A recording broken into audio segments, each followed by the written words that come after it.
Please welcome Mark. My name is Mark Jackson-Knaggs and I'm the founder of IPRO Solutions, an online compliance management system. Like all of us in this room, I'm sure, we sort of started out, and I was talking to Melissa before, she started in the bedroom, I started in the granny flat, and sort of starting the business and working over the last 9 years. And during that course of time, the business grew. Worked 100 hours. I want to know where Margaret was during all that stress and all that. I'm sure you've all experienced over the course of life. And the business grew and it grew and it grew over many, many years.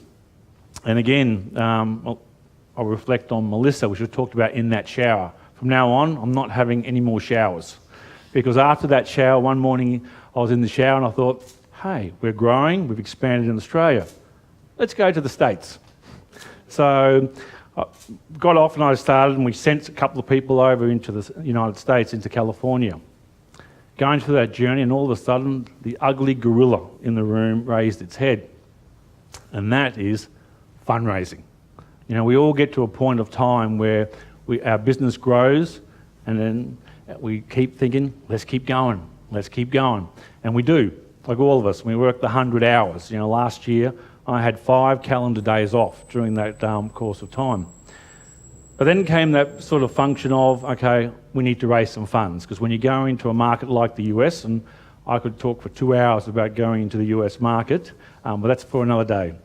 And it sort of became apparent that we needed to raise some funds. And so through that, we sort of looked at a whole series of things of what we should do. I just might talk over here. One of the things when you're raising funds is what type of funds? Do you go through PE? Do you go through crowdfunding, as John was talking about? Do you list? And ultimately that was the goal that I wanted to set in 2018, was to list. But what's important is you need to really think about what are you raising the funds for, because that will determine what you should do. And you need to look at your reasons for that fundraising. One of the key things that I say to people is never raise funds because you need to pay the bills. Because if that's what you're doing, then you're going down the wrong path. What you should be doing, the business should look at funds because it can, and raise funds because it can, not because it needs to raise bills or pay its bills. Because one of the things that will do is that you will make very poor and bad decisions. And I'm the first to admit, over experience, and think I'm no sort of wizard, but there are many mistakes along the way. The things that I thought were correct and right, that in hindsight, and hindsight's a wonderful thing that we all talk about, I made sort of certain mistakes that, if on reflection, if I had my time over again, I would change. I think one of the things and especially because we're in the IT business now, in sort of the newspaper at the moment, IT is the flavour of the month for listing and raising funds. I think it's very important that, from my perspective, and if I can offer some words of wisdom, stay as private as you can.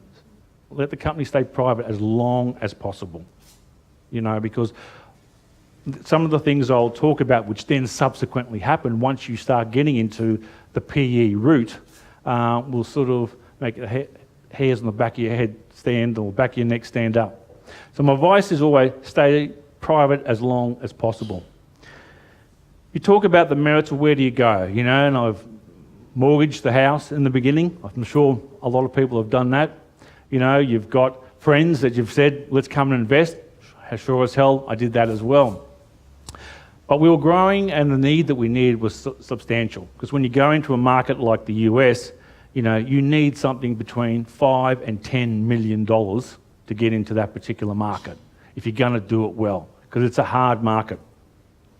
And so we went down the route of private equity. And I think, again, the words of advice I could offer is, you need to understand what drives private equity. They are not your friends. They really do not care about you. What they're interested in, their return and when they can sell. And I think fundamentally you need to understand, when you first get into private equity, all looks good. We got the handshake, we're all feeling good, we're all feeling wonderful. Then down the path, it all becomes about numbers, ratios, percentages, costs. And hopefully you never get to this particular slide for those who can see it, where you've now got they're just growling and the gorillas in the room and everything else are attacking you. Because what you have to understand, in private equity, the business is always for sale. From day one when they invest in your organisation, they are looking to sell that business. And that's why I think it's very important from a private equity point of view is if you go down that path, you need to fundamentally understand what is happening. Because you think they're your friends, you think they're supportive of you, but at the end of the day, it's all about cash for them. It's all about when they're going to exit. They have a very short-term view. Generally, private equity is between 3 to 5 years. They want to be out. They want the business out. If you're in it for the long term, then again, my advice is private equity is not the way to go. Because they have a very short-term view, whereas you as an entrepreneur, if you are there for the long term and you want to be there for the next 10 years, it's very difficult with private equity to go down that path. If you do, and you do go down that path of private equity, and I'm not saying, you know, for all business, it's not the right business, but for my particular business, in hindsight, if I had looked, I would not have gone down the path of private equity. It's only because you have to understand how they work. You have to understand what they're looking for. And if their goals and your goals don't align, then you can have, and I have to say, we've had some very, what I call, robust discussions over the course of time. But one of the things that you do is, as part of going down the private equity path, you will get into a very intense negotiation stage. Because the key things that they're looking for, they are looking for certain outcomes or certain things to control your business about when we're going to sell it, or trade sale, or listing, how they're going to run it in conjunction with you, even though they tell you you're the CEO and you're the founder and everything else. They look at things like board structure. Again, my advice to be is don't let private equity have the chairperson role. You know, fight as much as you can as part of that negotiation in dealing with coming to a private equity agreement is do not let them. They'll sit on the board, absolutely they will. But do not let them have the chairmanship role, is my advice. Things they'll look at as key business decisions, they will look at what things they want to approve, what things you can approve. And again, you know, as part of that robust discussion of when you're in that agreement, you need to stick to your guns. And that's why I said in the beginning, don't go down the path of private equity when you really, really need the funds badly. Be in a position where you're in control, and if you want to walk away, you can. Because if you can't walk away, when you come to key things about key business decisions, you will give those up for the sake of getting the deal done. Exit strategy. They always have an exit strategy. It's how they work. As I said, generally it's a 3, possibly 5-year max path. They'll look at the exit strategy and look at what price and how you would do it. New capital. One of the things I talked about before is when you do a private equity agreement, think about what if we need to raise more money. And for our instance, you know, what happened is we went into California, we went to London, we went to Frankfurt. So now we're a global company and our cost structure just went absolutely crazy, as you can imagine. So we went down the path, we needed new capital raising. So part of that agreement was, how do we structure that? What can we do? How is it going to work? Who has to put in, how much, and things like that. Equity. When you talk about private equity, they'll always want a percentage of your business. My suggestion is always don't give enough away that you lose control of your business. And leave some in for the rainy day of where you have a new capital raising. Because they will take as much as they can get from you. Drag-along rights are an important key in any private equity agreement. This is where a percentage once you get to a percentage, that if a sale, possible trade sale comes in or an offer comes in, then everyone has to sell and you don't have the option of not selling. Generally that's around about the 60 to 65%, again depending on your agreement, where it could drag you along where you don't want to sell all your shares, but you might have to from that point of view. These are just some of the things. I'm not saying it's all bad, I'm just saying from my perspective, think about these key points when you're looking at private equity. And obviously the structure of funding. What generally happens in private equity, they'll want and say, okay, we'll invest in your company, but we want redeemable preference shares. What does that mean? Those shares will also have accrue interest, because that's how they work. So in my particular case, it was interest of 12% per annum. So what happens is they're accumulating interest of 12%, but if they convert on an exit from the redeemable preference shares to ordinary shares, then the interest is not payable. But what can happen is they might get to a point down the path where they say, okay, no, we want to get out because it's after 3 years. We want the company now to pay the original investment plus the interest. Okay, company, where's the dough? And if you don't have the dough, guess what happens? They'll take it all. That didn't happen to me, by the way. I just might point that out. But they are some of the things that be very careful when you're talking about, that you will come across all of these things.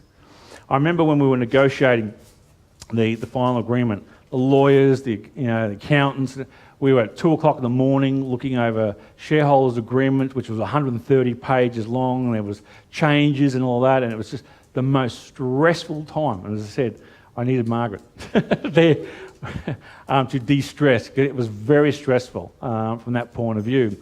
But ultimately, it gives you the opportunity. Could we have expanded globally without it? No. Would I have done it again? No, I'm not going to answer that question. But that's for another day. But from my perspective, it does allow you to expand, but at what cost? And I think that's what's key. If you wanted to remain in control, if you want to be in charge of your destiny, then my suggestion is be a lot more mature, be highly profitable, where you call the shots and you can really structure the agreement. I look at this picture here, what not to do, and you might say like that, facing that, and trust me, when you're in those negotiations, it is exactly like that. As I said, I think younger companies really don't fit in. If you're a young company, don't fit into the private equity strategy. Because what invariably will happen, if you're still not profitable or cash flow positive, they'll put some money in and you still might not be there. They'll then put more money in, but they just keep taking and taking and taking a percentage of your business. So I don't really believe that private equity works for young companies. And I'll talk a little bit more about other strategies, but I don't think if you're in that early stage where you're not cash flow positive, you're not profitable, my suggestion would not be to go down the private equity route. As I said, don't use private equity unless you are cash flow positive. As I said, this little line, I raise PE fund when the business can, not when you need to pay bills. And I've seen other people, it's interesting. I've sort of stepped back from running the business 2 months ago. I think I reached a point after 10 years and working so long and hard that I decided to step back. And what I'm actually doing is going around to other organisations, young IT companies, and it's really interesting to see, the experience of where they're at. I was there 5 years ago and been able to sort of give my thoughts to them, give my knowledge and my experience to them. And it's interesting, a whole number of them now sort of want me on their boards and things like that, only from the point of view of once you've been there and done that, you learn from the mistakes, you give people guidance, you don't tell them what to do, you give them guidance because ultimately they have to make their own decisions. But I think that an invaluable experience helps tremendously. And as I said, never let PE control your destiny. That thing should be in red, highlighted, blinking and everything else. Always remember, if you go down the path of private equity, make sure you're in charge of your destiny. So keep the percentage down as much as you can. Don't let them control the board. As I said, from the chairperson's point of view, they will be on the board in 99.999% of the time. So you need to expect that. And it's really hard when you don't know these people. And I must admit, I found it very difficult in the beginning, meeting someone for the first time and saying, let's sit down and let's discuss the strategy of my business, when they knew absolutely nothing about my business. You know, some people say that's a good thing because they give a fresh perspective. Don't necessarily disagree with that, but also they don't get the fundamentals of the business, especially when you've grown it over 9 years, you've slaved, you know, you've gone through the hard yards and things like that. What other options are there? I think most of us who are entrepreneurs and out there go the debt or bet the house. I think, you know, that's the most commonly used thing by people when they're to get extra funds for the business. Hit up your rich mates. So if you know any rich mates, we've got any rich mates around here at Business Depot, hit up your rich mates. You may laugh, but it actually works from the perspective. Beg from the public. Another way of putting this is you've got a lot of private individuals, and I suppose one of the key benefits out of all my experience with the PE is because I've now sold my shares, it's now allowed me to have, you know, substantial funding where I can now go into other companies and take an interest and invest in them for the long term.